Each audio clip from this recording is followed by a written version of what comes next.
Greetings, everyone. DFG here. Right now I'm going to smile. You know why I'm smiling? Because I am so happy that the people of Minneapolis and the rest of the people from wherever you came from around this country who went to Minneapolis to protest and to cause an uprising in Minnesota, I am so proud of you and happy that you did. It is time. It is time now for all of us to show where we stand or which side of the issue we're going to be on. Are we going to be on the cowardly side and forgive and, forgive them, Father, for they know not what they do? Or are we going to be the side that says, vengeance is mine, I shall repay? Because now it's time to draw a line in the sand. And the people up there are drawing a line in the sand. They got one more thing to do. They haven't done that yet. I hope they get that done too. But the people in Minneapolis have drawn the line in the sand. And all those people who come from other communities around this country who are in support of them, they're drawing a line in the sand. And they're saying, vengeance is mine and we're going to repay. You take one of us, we're taking one of yours. It's interesting, you hear these folks talking about why they're burning down their own city or their own community. That is the biggest lie that can ever be told. Unless those people who live in that city or people who are out there protesting and rioting and bringing forth justice on those communities, it doesn't belong to them.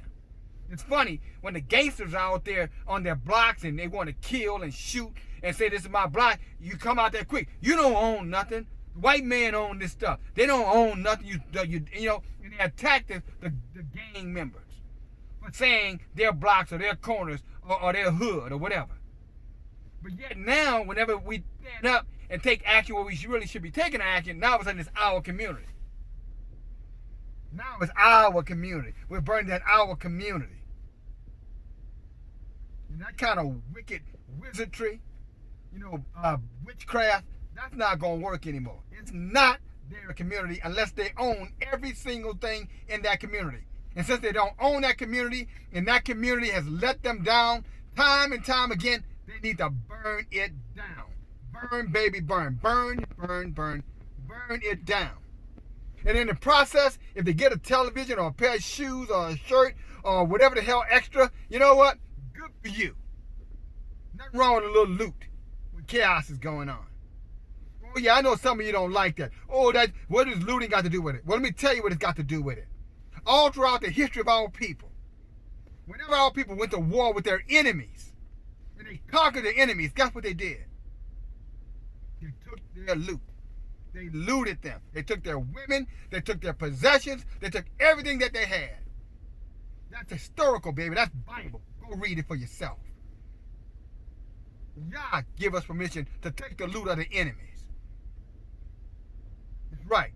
He said the wealth that of the wicked is stored up for the just. Let me say that one more time. Proverbs teaches us the wealth of the wicked is stored up for the just. How do we get that? How do we get that wealth? We take it by force.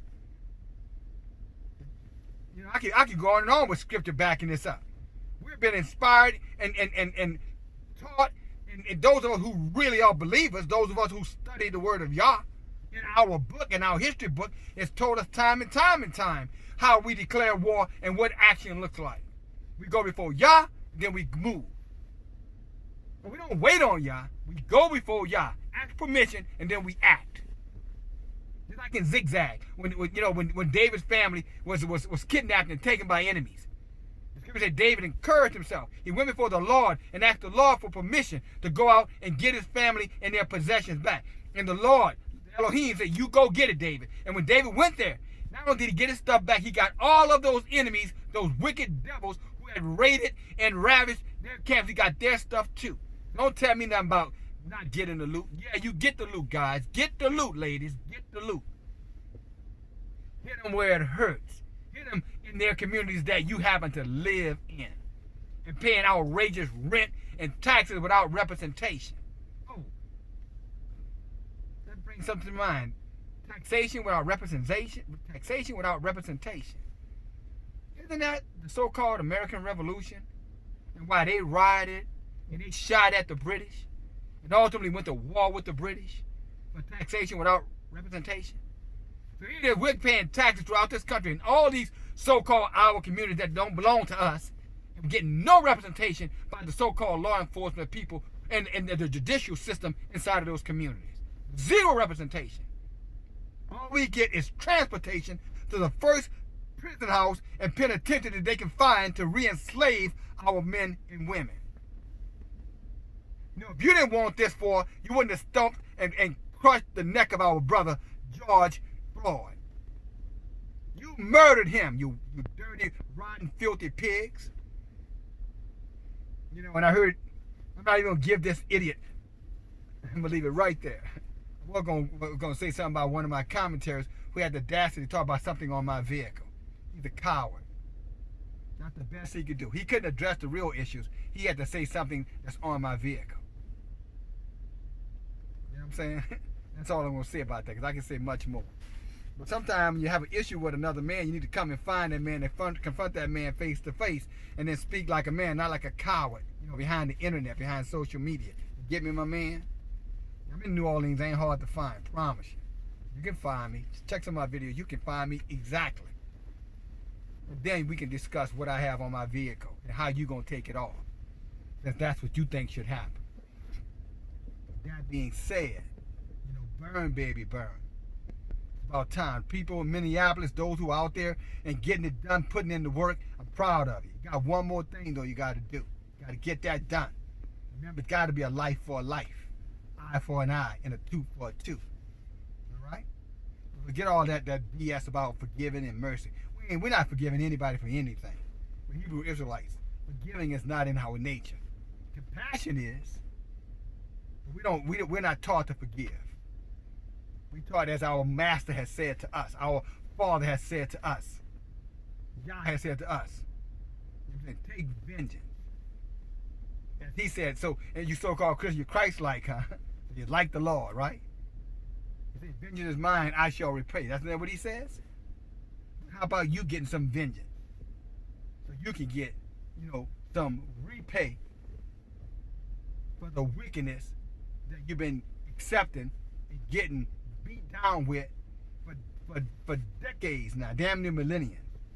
Maybe it's time for you to get a little repay. Or maybe better said, some payback. I bet that word means payback. Vengeance is mine, I shall repay. I bet it's probably supposed to be, vengeance is mine, I'm going to get some payback. How about that? I'll leave you with that. Burn Minneapolis. Burn, burn, burn. You burn it down. Don't belong to you, brothers and sisters. That is not your, don't believe that lie. That's not your community. You don't own anything now. Burn it to the ground. If one of our sisters or brothers who happen to own something there, y'all know who they are. You know, you gotta have to pass by them.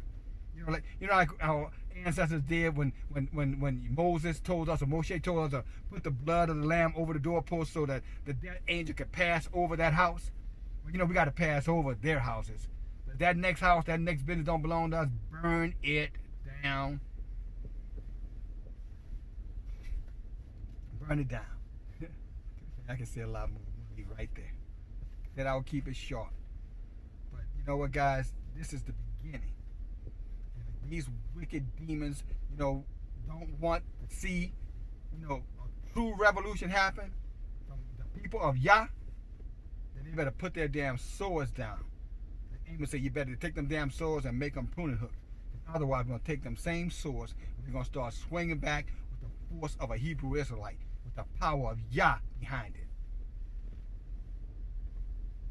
And let's see how you like that. Burn, baby. DFG.